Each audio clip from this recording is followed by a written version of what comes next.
नमस्कार, नमस्कार, नमस्कार. स्पोर्ट्स कट्टाच्या वुमन्स वर्ल्ड कप रिव्ह्यू भागामध्ये तुमच्या सगळ्यांचं सहर्ष स्वागत आहे. आमचे चेहरे बघून तुम्हाला कळत असेल आम्हाला किती आनंद झालेला आहे हा रिव्ह्यू करताना. प्रिव्ह्यूच्या दिवसापासून 2 नोव्हेंबरला भारताच्या हातात चषक असावा अशी आमची इच्छा होती. आज आपल्याबरोबर आहेत भारताच्या आणि महाराष्ट्राच्या माजी खेळाडू सोनिया डबीर. आज भारताच्या महिला टीमला जे यश मिळालेलं आहे, त्याचा जो पाया रचला गेलेला आहे, त्याच्यात त्यांचाही सहभाग आहे. त्याच्यामुळे सोनियाताई तुमचंही हार्दिक अभिनंदन भारताच्या या विजयाबद्दल. आणि तुम्ही काल अनेक माजी खेळाडू होत्या भारताच्या तिकडे डी.वाय. पाटील स्टेडियममध्ये. तुम्हीही तिकडे होतात. किती मोठा क्षण होता तुम्हा सगळ्या खेळाडूंसाठी आणि आत्ता खेळत असलेल्या मुलींसाठी? सर्वप्रथम धन्यवाद. आणि म्हणजे असं आता खरंच शब्द अपुरे पडलेत, की इतकं अप्रतिम अनुभव होता तो आणि वर्ल्ड कप पहिल्यांदा जिंकल्याचा अनुभव म्हणजे आय एम शुअर ग्राउंडमध्ये असलेल्या सगळ्यांचे आनंदाश्रू तिकडे नक्कीच बघायला मिळालेले आपल्याला बघायला मिळाले पण आहेत माजी खेळाडूंचे. आणि आय वॉज नो डिफरंट. कारण इतकं म्हणजे मी म्हटलं तसं ह्याच्या आधी, की 50 वर्ष झाली आहेत विमेन्स क्रिकेट चालू होऊन आणि त्याच वर्षी आपण वर्ल्ड कप जिंकतोय म्हणजे म्हणजे काटा येतोय आत्ता सुद्धा बोलताना. पण अप्रतिम असा तो अनुभव होता आणि हरमननी जेव्हा वर्ल्ड कप उचलला तो क्षण म्हणजे आयुष्यभरासाठी एक वन टाईम मेमरी म्हणतो ना तसा होता. नक्कीच. कारण तुम्ही सगळ्यांनी केलेली मेहनत आणि म्हणजे जेव्हा कोणी वुमन्स क्रिकेटकडे बघतही नव्हतं, तेव्हापासून सगळ्यांनी केलेल्या एफर्ट्स या सगळ्याची म्हणजे अ, सगळ्याचा रिझल्ट काल एवढे वर्षांनी आपल्याला दिसला, असं वाटून गेलं कुठेतरी? नक्कीच, नक्कीच. म्हणजे आधीच्या सगळ्या अ, खेळाडूंचं सॅक्रिफाईस त्यांनी ते त्यांचे ते दिवस जेव्हा काहीच नव्हतं, अनरिझर्व्ड ट्रायबल, नंतर इंडियाकडनं खेळताना सुद्धा स्वतःची सगळी सोय करायसाठी अ, इकडे-तिकडे फिरणं, मदत मागणं किंवा स्पॉन्सर शोधणं, ह्या सगळ्या म्हणजे अशा अनेक गोष्टी आहेत ज्याचं सगळ्याचं काल सॅक्रिफाइसेसचं सार्थक झालं असं मी म्हणेन नक्की. नक्कीच, नक्कीच, नक्कीच. आणि तुम्ही म्हणजे जेव्हा आपण इंग्लंड विरुद्ध हरलो होतो, ऑस्ट्रेलिया विरुद्ध हरलो होतो, दक्षिण आफ्रिकेविरुद्ध हरलो होतो. अ, तेव्हाही तुम्ही म्हणत होतात, की नाही, नाही अजूनही संधी आहे आणि मला यावेळी गट फील आहे, की ही टीम जिंकू शकते आणि तसंच झालं नाही का? अगदी, अगदी. म्हणलं ना, की असं एक-एक विकेट ती जी तिथे सेलिब्रेट होत होती आणि वुलवर्डचं शतक पण तितकंच सेलिब्रेट झालं. पण फॉर्च्युनेटली एंड रिझल्ट आपल्या बाजूने लागला त्यामुळे खूपच छान वाटले. नाही, पॉझिटिव्हिटी नक्कीच. खूप लोकांची इंडियन टीमवर मिळाली आहे त्यांना ती. म्हणजे ते म्हणतात ना, की अख्ख्या देशाचे आशीर्वाद होते त्यांच्याबरोबर. तर ते होणारच होतं म्हणजे. आणि तुम्ही दीप्ती शर्माबद्दल काय सांगाल? कारण दीप्ती शर्मा म्हणजे ऑस्ट्रेलिया विरुद्ध ती अर्थातच तिच्या रनिंग बिटवीन द विकेट्सचा थोडा प्रॉब्लेम आहे. पण फायनलमध्ये तिचा जो स्पेल होता आणि तिने जो बॉलिंग स्पीडमध्ये बदल करून बोल्ड काढलं, ड्रेक्सन, आता प्रोनाउन्सिएशन कदाचित चुकत असेल, पण त्या चांगली बॅटिंग करत असलेल्या तिला तिने बोल्ड काढलं आणि तिकडनंच मॅच कुठेतरी फिरली. आणि ओव्हरऑलच टुर्नामेंटमध्ये तिच्या 200 पेक्षा जास्ती रन, हायेस्ट विकेट आणि म्हणजे तिने टुर्नामेंट गाजवली. म्हणजे 2011 सालच्या वर्ल्ड कपमध्ये युवराज सिंगने जे केलं होतं, जे आपण आधी पण बोललो होतो आपण जेव्हा हे केलं तेव्हा. तर तेच 2025ला दीप्तीने करून दाखवलं नाही का?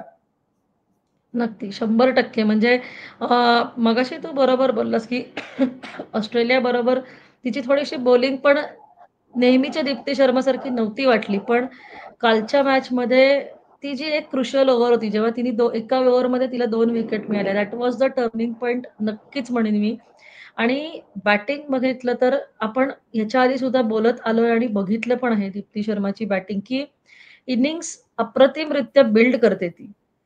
तेवढ्यासाठी तिचा तो रोल जो तिला डिफाईन करून दिलेला असतो ना, ती तो खूप चांगल्या पद्धतीने करते. म्हणजे तिच्या रोलमध्ये तिला जी क्लॅरिटी आहे, की तू उभं राहायचंयस, सिंगल, डबल करत तू तिथे शेवटपर्यंत बॅटिंगला उभं राहायचंयस आणि तुझ्या आजूभोवतीने जे प्लेयर्स येतील बॅटिंगला ते रोटेट करत राहायचं आणि तसा स्कोर हे करत राहायचं. ती अग्रेसिव्हली खेळू शकत नाही असं नाहीये. आपण बघितलं ऑस्ट्रेलियाच्या मॅचला तिने खरंच खूप छोटा होता तो कॅमिओ 16 बॉल 24 चा पण अतिशय गरजेचे 24 रन तिने 100 प्लस स्ट्राईक रेटने केले होते. सो अप्रतिम म्हणजे करेक्ट तू बोललास, की युवराज सिंग सारखाच रोल तिने या वर्ल्ड कपमध्ये केलेला आहे.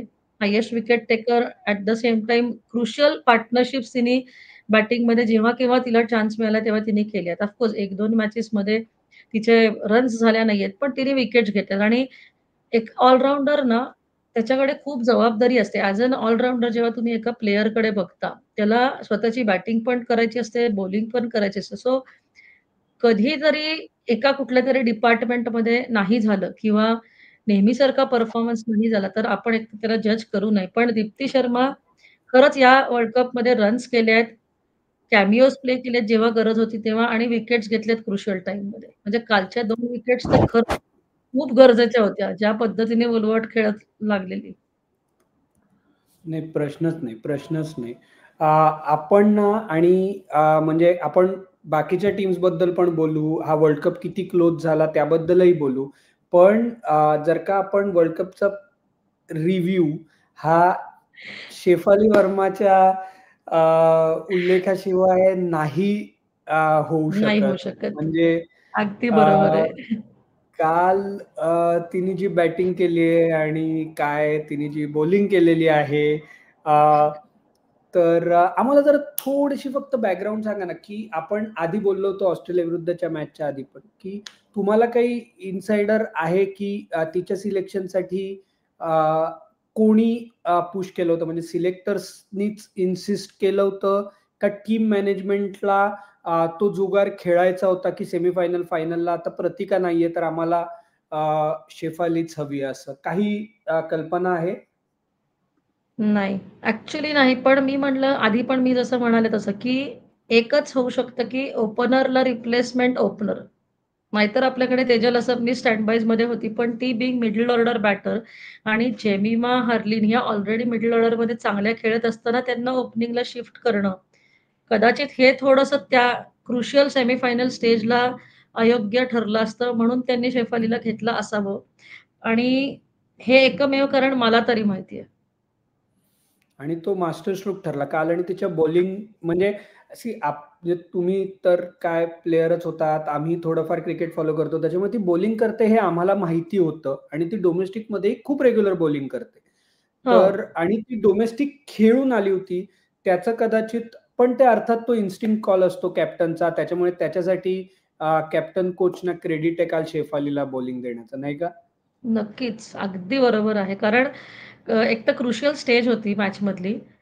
पण असं बरेच वेळा आपण बघितलंय, की पार्ट टाईमर्सला ना या क्रुशियल स्टेजमध्ये विकेट्स मिळून जातात. Of course definitely credit goes to Shafali and Harman. पण तिची बॉलिंग ह्याच्या आधी पण इंटरनॅशनल लेव्हलला तिने केली आणि विकेट्स पण काढल्या आहेत. म्हणजे जसं प्रतिका रावलनी केलं. मध्ये येऊन एक 3-4 ओव्हर टाकून 1 विकेट घेतलेली. सिमिलर लाईन्सवर शेफालीने काल केलं आणि तिच्या त्या 2 विकेट्स अत्यंत महत्त्वाच्या होत्या. आणि ती चांगली बॉलिंग करत होती. म्हणजे ती काही वेगळं करायला जात नव्हती. ती स्टंप टू स्टंप बॉलिंग टाकत होती फक्त आणि मी एक नक्की सांगेन, की ती पेस व्हेरी खूप चांगला करत होती. तिचा जो फ्लाइट द्यायचा प्रयत्न होता त्याच्यातला तो पेस व्हेरी करणं खूप चांगल्या पद्धतीने करत होती. नाही, ज्या कोणाचा डिसिजन होता आणि ज्या कोणी तिला इन्सिस्ट करून आणलं आणि शेफालीनी आणि ज्या प्रकारे रिस्पॉन्ड केलं म्हणजे या सगळ्या गोष्टी म्हणजे कसं होतं ना, की म्हणजे आपण असा विचार करतो ना, की एखादी गोष्ट घडायची असेल ती व्हायची असेल तर आणि ती लिहिलेली असेल तर ती होते. म्हणजे शेफालीला टीममध्ये, रिझर्व्हमध्ये किंवा म्हणजे टीमबरोबर ट्रॅव्हल करायला न लावून तिला डोमेस्टिकमध्ये खेळायला देणं आणि त्या मॅच टचमध्ये ती असणं. जर का ती टीम बरोबर ट्रॅव्हल करत असती, तर कदाचित ते काउंटर प्रोडक्टिव्ह झालं असतं. कारण तिला तेवढा गेम टाईम मिळाला नसता आणि मॅच मिळाली नसती. डायरेक्ट सेमीफायनल मिळाली असती तर. पण ती टीममध्ये नव्हती त्याच्यामुळे सीझन चालू होता त्यावेळी. ती खेळू शकली, या सगळ्या गोष्टी जुळून आल्या. नक्की. आणि एक माइंडसेट ना वेगळं होतं. फ्री माइंडसेट होती तिचं. बाकीच्यांचं कसं वर्ल्ड कप प्रेशर होतं, सगळं बाकीच्या पण गोष्टी, ॲटमॉस्फिअर. ती आली आणि तिने एक खूप छान स्टेटमेंट केलेलं, की जसं ती म्हणाली तिच्या इंटरव्ह्यूमध्ये, की देवाने मला काहीतरी स्पेशल करायला पाठवलंय आणि कालची तिची batting it was really amazing. म्हणजे अनलाइक शेफाली वर्मा होती नक्की ती. ती व्यवस्थित वेळ घेऊन खेळत होती. जसं मी काल म्हटलं, तसं ती 100 होईपर्यंत शेफाली टिकली. तर काल तिचे शी डिझर्व्ड अ 100 मी म्हणेन काल. नाही, प्रश्नच नाही. आणि आपण भारताच्या टीममध्ये म्हणजे बॉलिंग आहेच. श्रीचरणी म्हणजे जरी दीप्ती शर्माला सगळ्यात जास्त विकेट असत्या तरी हरमनप्रीतसाठी श्रीचरणी ही गो टू बॉलर होती अख्खा टुर्नामेंट, आणि हेही आपण सातत्याने लाईव्ह वरती बोलत होतो की या टीमने ठरवलंय श्रीचरणीला काहीही करून खेळवायचं, आणि ते पण तिने दाखवून दिलं, नाही का? कारण म्हणजे मस्त. दीप्ती शर्माने जरी विकेट काढल्या तरी काल प्रेशर क्रिएट करण्याचं काम हे श्रीचरणीने केलं. नक्की, नक्की. म्हणजे कालची तिची जी बॉलिंग होती ना, ती मी आधी पण म्हटलंय, की ती येते, शांतपणे आपलं काम करते आणि बस एवढं निघून जाते. आणि तिची आणि समोरनं तिच्या अपोझिट एंडनी येणाऱ्या बॉलरची ती एक बॉलिंग पार्टनरशिप चालू होती. म्हणजे टू एक्सटेंड दीप्ती शर्मा होती म्हणा किंवा मध्ये राधा यादव आली किंवा रेणुका सिंग ठाकूर आली. श्रीचरणी एका एंडनी जेव्हा टाकत होती ना किंवा शेफाली असेल, तर ती तिची एक लाईन पकडून टाकत होती. फक्त मला असं वाटतं शेवटच्या 2 विकेट राहिली असताना तिची 1 ओव्हर महाग गेली म्हणून. 3 बाउंडरीज मिळाल्या. बट अदरवाईज तिने अप्रतिम बॉलिंग टाकली आणि प्रॉपर प्रेशर क्रिएट केलेलं आहे. त्या ओव्हरच्या वेळी ना आपण म्हणजे ना ते झोन्ड आउट झालो होतो. ती जी ओव्हर होती ना हां. तेव्हा झोन्ड आउट झालो होतो की आता कप कधी हातात घेतोय, आणि तो एक्झॅक्टली. एकदम त्या ओव्हर नंतर तो रिअलिटी चेक मिळाला आणि मग परत सगळं फोकस हां. झाला. त्यामुळे ती ओव्हर आपण एकदम. देऊ शकतो त्यांना, की ते जरा त्यांचे गार्ड डाऊन केले होते त्यांनी, आणि त्यांना असं वाटत होतं की मॅच ऑलमोस्ट संपली. रिचा हो. घोषचा या वर्ल्ड कपमध्ये सगळ्यात हायेस्ट स्ट्राईक रेट आहे, आणि तिचा इम्पॅक्ट हेही आपण बोलत होतो की खूप चांगला होता. म्हणजे फायनलमध्ये सुद्धा कदाचित अमनजोतच्या आधी ती आली असती तर फरक पडला असता अजून 10-15 रन्सचा कदाचित. पण तिला साऊथ आफ्रिकेविरुद्धच्या लीग मॅचमध्ये 77 बॉल 94 असू देत, ऑस्ट्रेलिया विरुद्धच्या तिच्या रन्स असू देत, न्यूझीलंड विरुद्धच्या तिच्या रन्स असू देत, आणि फायनल मधल्या तिच्या रन्स असू देत, सगळ्यात अत्यंत महत्वाच्या वेळी म्हणजे महत्वाच्या वेळी आणि चांगल्या स्ट्राईक रेट. नक्कीच. म्हणजे आपण म्हणतो ना, की चौथा गिअर टाकायची वेळ आली, की ते रिचा घोषला पाठवत होते आणि ती तो परफेक्ट टाकत होती. म्हणजे कालसुद्धा एवढ्या मोठ्या फायनलमध्ये दुसऱ्या बॉलला येऊन तो जो 6 मारलाय तिने, लाँग ऑफ असताना, तिची जी स्ट्रेंथ आहे ना, तिचा अप्रतिम उपयोग तिने या अख्ख्या वर्ल्ड कपमध्ये आणि ह्याच्या आधीसुद्धा तिने केलेला आहे. त्या कॉन्फिडन्सनी त्या किंवा फॉर दॅट मॅटर ऑस्ट्रेलियाच्या अगेन्स्ट पण सेमीफायनलला इतकं क्रुशियल स्टेजला येऊन ती जी काय किरकोळीत मारत होती ना, तो कॉ तो तिच्यामध्ये असलेला जो एक कॉन्फिडन्स आहे, त्यानी भारतीयच्या महिलाच्या टीमच्या बाकीचे जे प्लेयर्स होते, तेव्हा ते बाहेर होते म्हणा किंवा बॅटिंगला येणार होते किंवा बॅटिंग करत होते तिच्याबरोबर, म्हणजे दीप्ती शर्मा.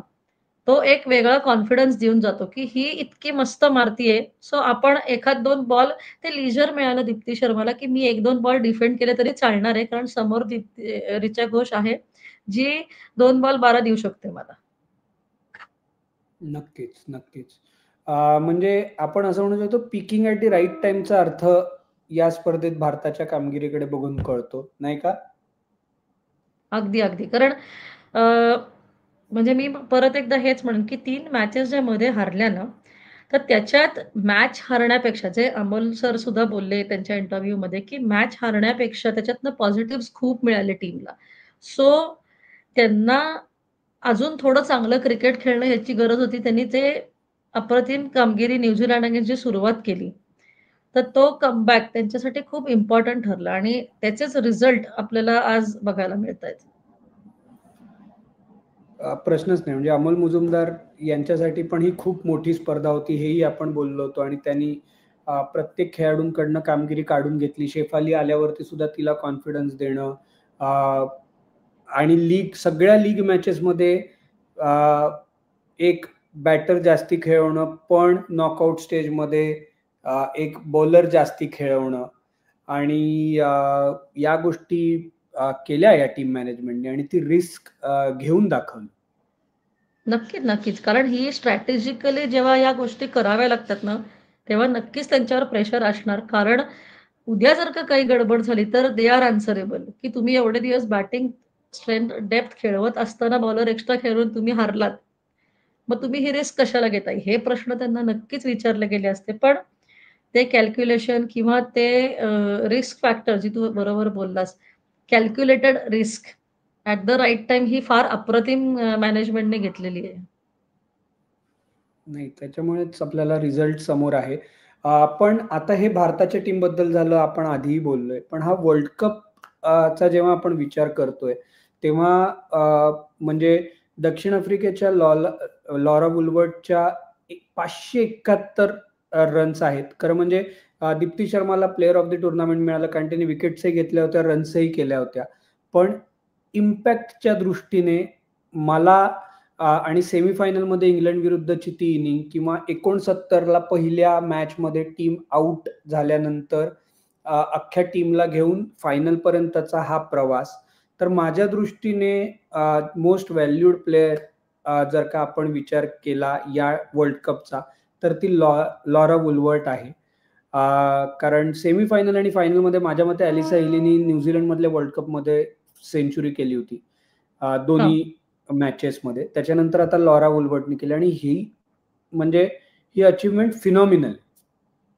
नक्कीच. अरे, अख्खं स्टेडियम आपल्या टीमला सपोर्ट करणार नाहीये. आपल्याला फक्त थोडीशीच माणसं आहेत, जी आपल्या बाजूनी टाळ्या वाजवणारी आहेत. जरी आपले सुद्धा फॅन्स लॉरा वुलवर्डची बॅटिंग अप्रिशिएट करत होते. म्हणजे सगळेजण तिच्या बॅटिंगला काम, कंपोज बॅटिंग ही बोलत सुद्धा होते. पण डेफिनेटली तुम्ही सेमीफायनल, फायनलला 100 करताय. म्हणजे इंग्लंड अगेन्स्टची तिची बॅटिंग तर त्याला काही म्हणजे शब्द खरंच कमी पडतील. इतकी परफेक्ट बॅटिंग होती, की जसं म्हणतो, की एक कॅप्टन्स नॉक किंवा कॅप्टननी टीमला घेऊन खेळणं, हे जे म्हणतो ते त्यांनी दोन्ही मॅचेसमध्ये दाखवलं. आणि रिझल्ट आपल्या बाजूनी शेवटच्या मॅचला, फायनलला न येता पण इंग्लंड अगेन्स्ट जो तिने चमत्कार, तो चमत्कारच असेल. कारण इंग्लंडची बॉलिंग आत्तापर्यंत खरंच टॉप मोस्ट कन्सिडर केली जात होती. सो त्यांच्या अगेन्स्ट 169 किंवा फायनलमध्ये आपल्यासारख्या बॉलिंग अगेन्स्ट किंवा आपल्या क्राउड समोर हाऊस पॅक स्टेडियम होतं आणि अ, फक्त भारताला सपोर्ट करणारी लोकं होती बघायला गेलं तर. म्हणजे अशी थोडीशीच होती आणि त्यांचा सपोर्ट स्टाफ आणि त्यांची जी लोकं. बट एक रिस्पेक्टफुल बॅटिंग मी म्हणेन तिची फायनल आणि सेमीफायनलची होती. ज्यांनी अपोझिट टीमला किंवा अपोझिट टीमच्या या सगळ्या फॅन्सना सुद्धा तिने आपलंसं करून घेतलं. प्रश्नच नाही. तुम्हाला या अख्ख्या वर्ल्ड कपमध्ये म्हणजे बाकीच्या म्हणजे माझ्या दृष्टीने हा वर्ल्ड कप अत्यंत अटीतटीचा होता. पावसाने गडबड केली नसती तर टेबल अजून हललं असतं खरं म्हणजे. कारण पाकिस्तान इंग्लंडला हरवायच्या फार जवळ आलं होतं.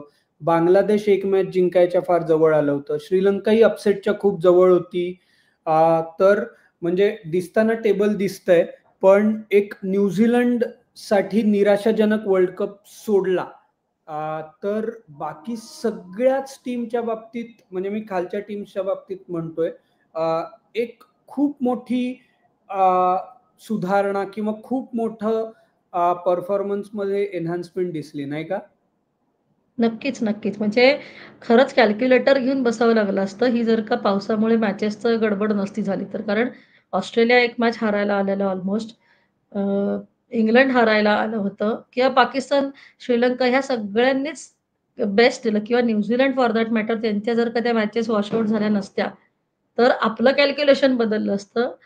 पण आपण जे बघतोय, की न्यूझीलंडचे सॉरी श्रीलंका प्लेयर्स म्हणा किंवा for that matter Pakistan, Bangladesh यांचे प्लेयर्स त्यांचे स्विंग बॉलर्स अतिशय इम्प्रेसिव्ह होते, स्पेशली पाकिस्तानचे आणि बांगलादेशचे स्पिनर्स. कारण ऑस्ट्रेलियाची जर आपण ती मॅच आठवली, तर त्यांना खूप अवघड जात होतं बांगलादेशच्या स्पिनर्सना खेळायला आणि इव्हन पाकिस्तानच्या नवीन बॉल बॉलर्सनी खूप वेळा अपसेट केलेले आहेत टॉप ऑर्डरला चांगल्या-चांगल्या टीमच्या. तर विमेन्स क्रिकेटची ग्रोथ बघायला गेलो ह्या सगळ्या वर्ल्ड कपमध्ये तर ती खूप जास्ती वाढली आणि चांगल्या प्रमाणात झाली. स्टँडर्ड ऑफ विमेन्स क्रिकेट अतिशय अ, वरच्या लेव्हलला जातंय आणि हा वर्ल्ड कप त्याची एक सुरुवात असेल असं मला वाटतं. आणि त्याचंच एक इंडिकेशन आपल्याला मिळालं, की इंग्लंड ऑस्ट्रेलिया शिवाय झालेली पहिली वर्ल्ड कप फायनल होती. म्हणजे एक्झॅक्टली. पण केवढी मोठी गोष्ट आहे. म्हणजे जेव्हापासून वर्ल्ड कप चालू झाला तेव्हापासून आत्तापर्यंत त्या 2 पैकी एका टीमनी फायनलमध्ये प्रवेश केलेला आहे. तरीसुद्धा हा वर्ल्ड कप पहिला ठरला, की जिकडे दोन्ही टीम गेल्या नाहीत. अगदी बरोबर आहे. कारण ते ना आणि बेस्ट पार्ट वॉज अलिसा हिली म्हणा किंवा नॅट स्कीवर या दोन्ही कॅप्टन्सनी इंग्लंड आणि ऑस्ट्रेलियाच्या ते एक्सेप्ट खूप चांगल्या पद्धतीने केले, की जरी आम्ही नाही, तरी त्यांनी वुमेन्स क्रिकेटसाठी एक खूप चांगली प्रोग्रेस आहे, की आता नवीन नाव वर्ल्ड कपच्या ट्रॉफीवर येणार आहे. प्रश्नच नाही आणि ऑस्ट्रेलियाच्या लिचफील्ड पुढची 10 वर्ष गाजवेल मैदान असं वाटतं. कारण ती यंग क्रॉपमधली सगळ्यात प्रॉमिसिंग म्हणजे भारताची प्रतिका रावल आहेच, शेफाली आहे, रिचा आहे. तर पण लिचफील्ड ही खूपच प्रभावित केलं सगळ्यांना नाही वाटत असं? नक्कीच. म्हणजे तिची परवा सेमीफायनलची जी बॅटिंग होती आणि ओव्हरऑल वर्ल्ड कपमधले तिचे जे रिव्हर्स हिट आहेत, ते इतके अप्रतिम आहेत. तिची जी रिव्हर्स स्विच हिटची जी सिक्सर होती ना, ती इतकी लांब गेली, की नॉर्मल बॅटिंग करताना सुद्धा तेवढं मारत नसतील किंवा तेवढेच रेग्युलर बॅटर्स मारतील. So highly impressive running between wickets. नंतर व्हरायटी ऑफ शॉट्स आणि रिस्क टेकिंग एबिलिटी हे सगळं तिच्याकडे आहे आणि एक अशी परफेक्ट प्लेयर किंवा परफेक्ट टॉप ऑर्डर बॅटर ऑस्ट्रेलियाला मिळाली आहे किंवा ऑस्ट्रेलियासाठी निश्चित झालेली आहे पुढच्या निदान एक 5 ते 7 वर्षांसाठी. प्रश्नच नाही. पण मला आता एकच सांगा, की आपण खूप छान कव्हर केला वर्ल्ड कप आणि तुम्ही आमच्याबरोबर राहिलात त्याबद्दल मनापासून धन्यवाद तर आहेतच.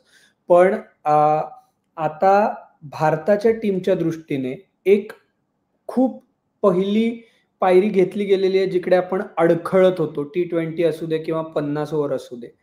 आता हा बरोबर. कॉन्फिडन्स भारताच्या मुलींना कुठे घेऊन जाऊ शकतो?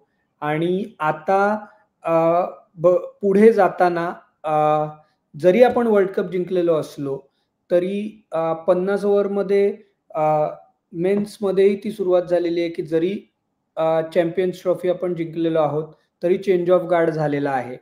तर तसंच अ, पुढे जाताना महिलांच्या बाबतीतही हे होणं आवश्यक आहे का? कारण पुढचा विचार करता 50 ओव्हर असू दे, T20 असू दे, एक नवीन लीडर आपल्याला दिसू शकेल का? अ, दिसू शकेल का म्हणण्यापेक्षा 50 ओव्हर्ससाठी कदाचित बघायला मिळेल. कारण बघायला मिळेल म्हणजे त्याची शक्यता बघायला मिळेल पेक्षा शक्यता नाकारता येत नाही आणि हा वर्ल्ड कप जिंकण्याचा इम्पॅक्ट म्हणजे थँक्स टू आय-सी-सी की पुढच्याच वर्षी T20 वर्ल्ड कप आहे. सो याला अजून एक ट्रॉफी जिंकायची संधी मिळालेली आहे आय-सी-सीची नेक्स्ट इयर इमिडिएटली. T20चा वर्ल्ड कप आहे पुढच्या वर्षी. सो हा जो कॉन्फिडन्स आहे, तर आय एम शुअर की तो त्यांना पुढच्या T20च्या वर्ल्ड कपला अजून चांगलं प्रदर्शन करायला मदत करणार आहे. कारण नक्कीच एक आपण जेव्हा आय-सी-सी ट्रॉफी जिंकतो, एवढ्या मोठ्या लेव्हलची ही ट्रॉफी असते. तसंच वन डे ट्रॉफी जिंकलोय. सो एक बॅक ऑफ द माइंड असतं ना, की इतक्यातच जिंकलोय. सो आपल्याला पुन्हा एक संधी आहे. But at the same time मी हे नक्की म्हणेन, की बाकीच्या टीम्स आता जास्ती अजून चांगलं प्रिपरेशन आणि तयारी करून येतील भारताच्या विरुद्ध खेळायला. कारण आपण म्हणतो ना, की बदला घ्यायला येऊ शकतात बाकीचे, स्पेशली ऑस्ट्रेलिया. तर एक छान कॉन्टेस्ट होऊ शकते T20 वर्ल्ड कपमध्ये. पण नक्कीच ह्याच्यातनं पॉझिटिव्हज आपल्याला खूप मिळणार आहेत going into the T20 world cup. नाही, नाही, नाही. आपल्याला हे पॉझिटिव्ह असेच राहू देत. लीडर बदलू दे, नको बदलू दे. भारताच्या मुलींचा हा कॉन्फिडन्स, यश असंच सातत्यपूर्ण राहू दे. जी आता आपण काही बाबतीमध्ये डेप्थ कमी वाटतीये, तीही या विजयामुळे पुढच्या 4-5 वर्षात भरून निघेल. नवीन-नवीन प्लेयर्स येतील आणि जसं 83च्या वर्ल्ड कपनी केलं, 2007च्या वर्ल्ड कपनी केलं, तीच गोष्ट मुलींसाठी हा 2025चा वर्ल्ड कप कळेल आणि 2 नोव्हेंबर 2025 हे आपल्या सगळ्यांना कायम लक्षात राहील. तुम्ही आज इकडे आलात, अख्खा वर्ल्ड कप इकडे आलात, त्याबद्दल मनापासून धन्यवाद. आपण वुमन्स क्रिकेटसाठी रेग्युलर बेसिसवरती काहीतरी करत राहण्याचा प्रयत्न करू. T20चा वर्ल्ड कपही लवकरच येतोय, त्या दृष्टीनेही आपण काही करता येतंय का बघू. तर आत्ता मात्र या वर्ल्ड कपच्या रिव्ह्यू एपिसोडमध्ये आम्ही इकडेच थांबतोय. तुम्हाला एपिसोड आवडला असेल तर लाईक करा, शेअर करा, सबस्क्राईब करा, अधिकाधिक लोकांपर्यंत पोहोचवा. वुमन्स वर्ल्ड कप आम्ही खूप चांगल्या पद्धतीने कव्हर करण्याचा प्रयत्न केलेला आहे. आमच्या YouTube आणि Facebookला चॅनलला जाऊन आधीचे एपिसोड्सही बघा. आत्ता मात्र आम्ही थांबतोय. तुम्ही मात्र ऐकत राहा, बघत राहा आणि आमची वाट पाहत राहा. धन्यवाद.